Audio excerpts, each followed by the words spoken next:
Parshat Vayechi unfolds with the blessings of Yaakov upon his 12 sons. Vayikra Yaakov el banav, and Yaakov called his sons, Vayomer, and said, Hey asfu, gather together, va'agida lachem et asher yikra etchem ba'acharita yamim. Come together so that I can tell you what will befall you in the days to come. He speaks then of the individual special gifts and character of his children. But when we read these blessings more closely, as I asked you to do during the Torah reading, we must wonder, what is it that Yaakov is really saying to them? For these do not appear to be blessings at all. For example, on Shimon and Levi, this is what Yaakov says. Shimon v'Levi achim. Shimon and Levi are brothers. They are a pair. Kalei Hamas mecharotehem. Their weapons are tools of lawlessness. Let not my person be included in their council. Let not my being be counted in their assembly. For when angry, they slay men. And when pleased, they maim oxen. Cursed be their anger so fierce, and their wrath so relentless.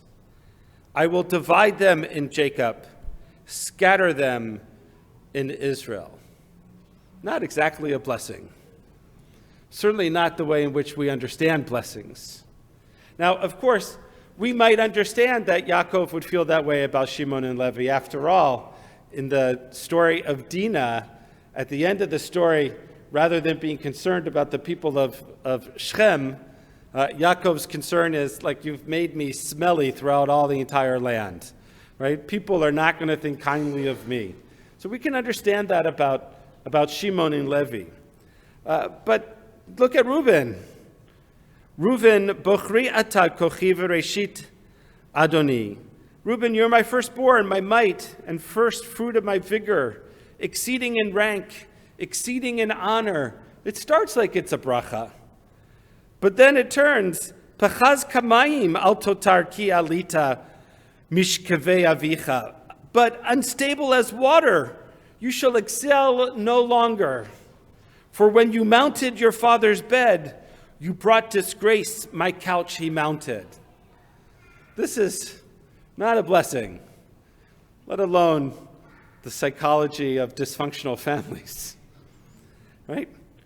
In fact, these blessings, many of them, if not most of them, read as curses. As curses. So what is it that Yaakov is trying to convey to his sons? I asked you to think about it. Anybody have a thought? Did you look through the Torah reading and do as I asked?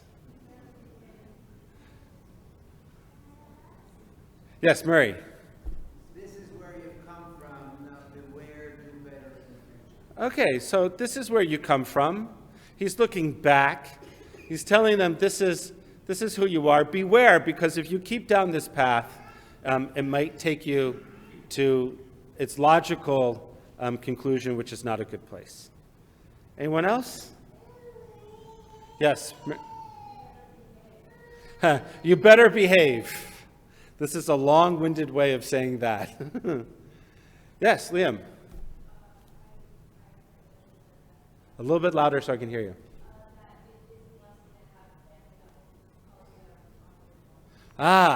Very nice.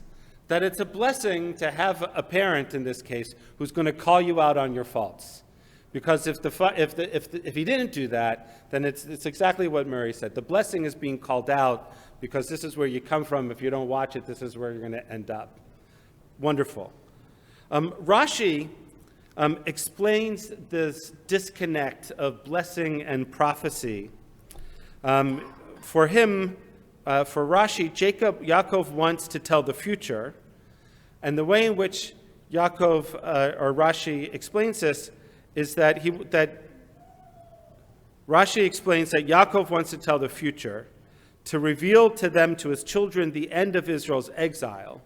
But at the moment in which he was going to give the blessing and the prophecy, the Shekhinah, departed from him, and therefore he just began to speak other things.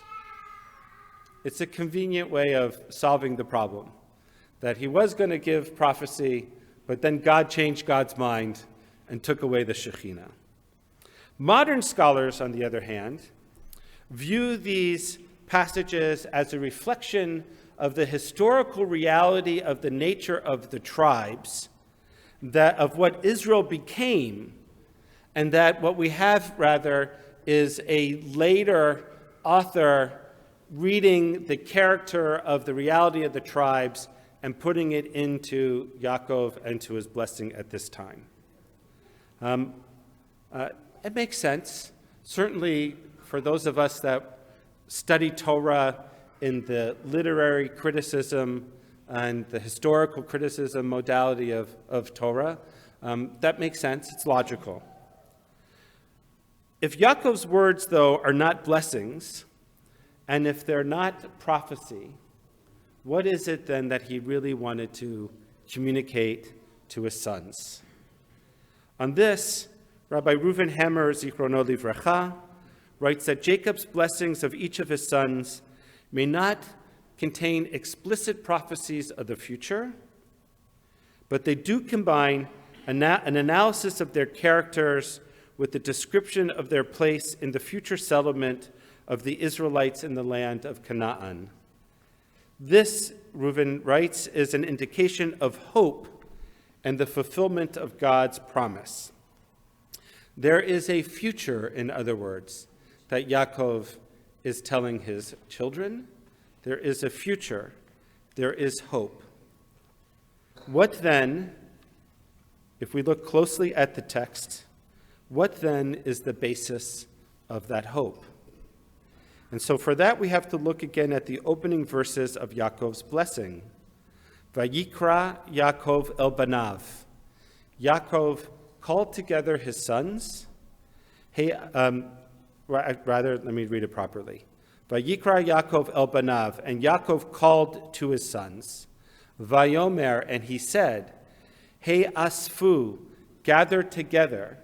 Va'agida lachem, and I will tell you, et asher yikra etchem ba'acharit hayamim, and I will tell you what will happen at the end of time, at the end of days.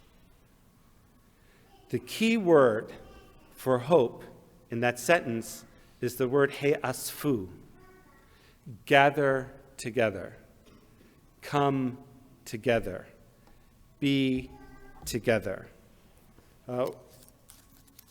One of the Hasidic masters, Rabbi Ze'ev Yabetz, as quoted in Itere Torah, which is a collection of 17th to 19th century Hasidic commentaries. It's one of my favorite commentaries of the Torah. He writes on Heasfu v'agida lachem, on the last part of the verse, Bikesh liglot lahem etaketz. He is requesting to tell them what's going to happen at the end of time. Amar lahem, and he says to them, Heasfu, gather together.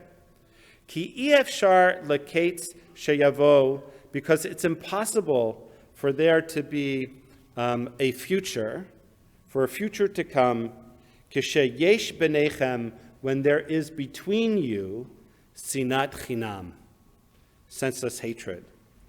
Ella, rather, atem tzrichim lihiot kulchem ba'asifa achat ba'aguda achat. Rather, you need to come together as one assembly, as one aguda, as one community.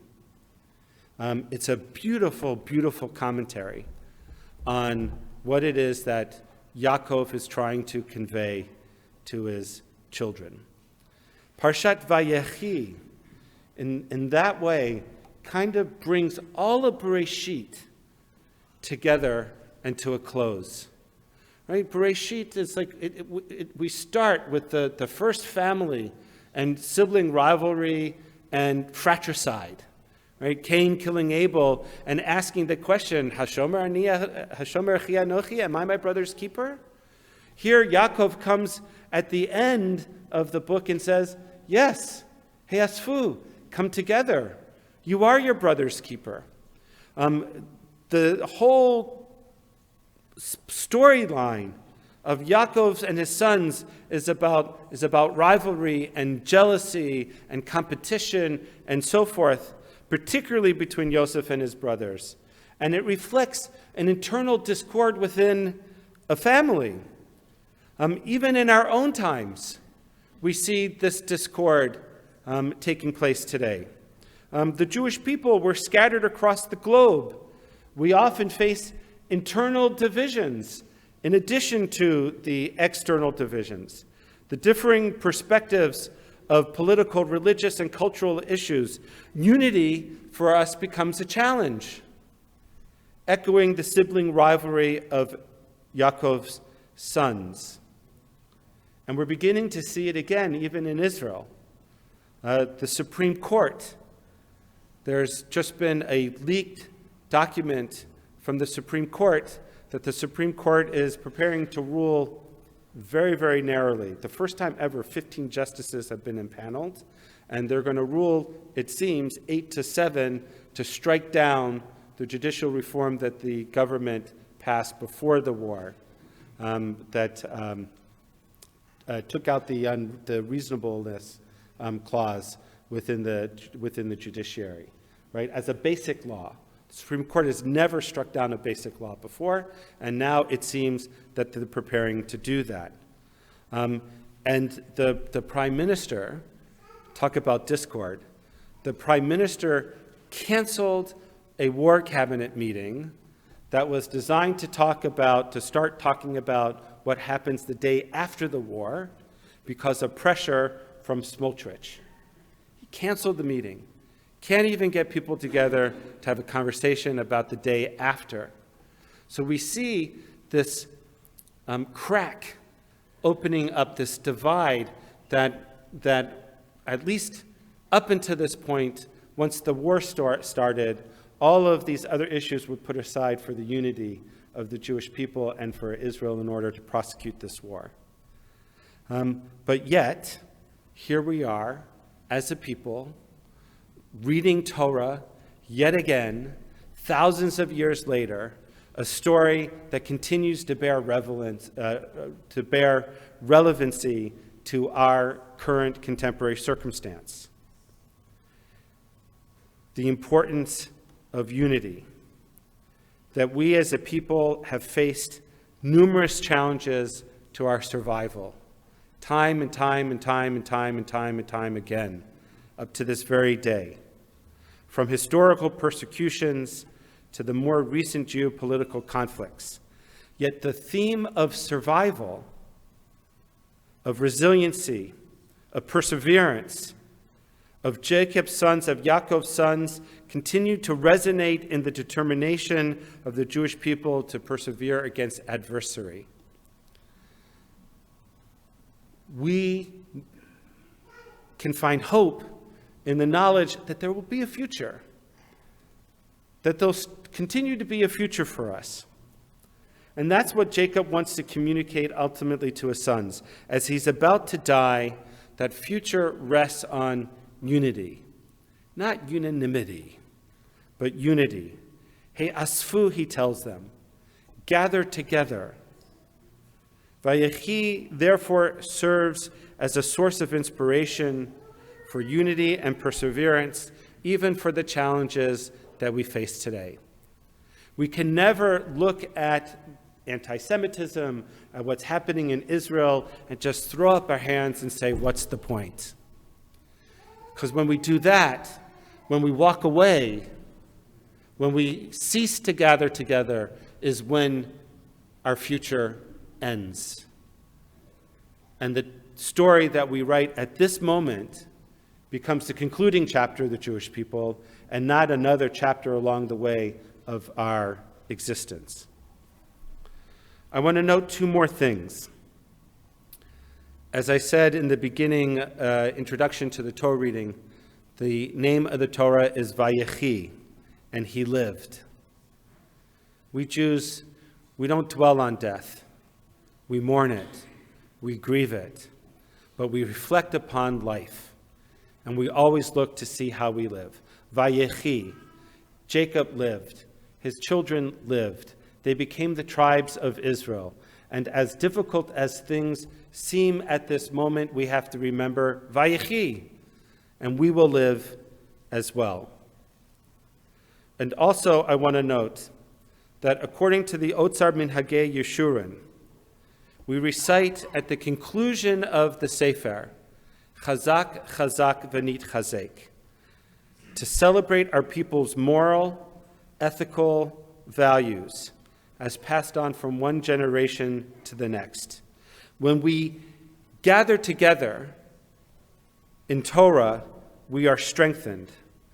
Chazak, one of us, Chazak, all of us, V'nit Chazek, together.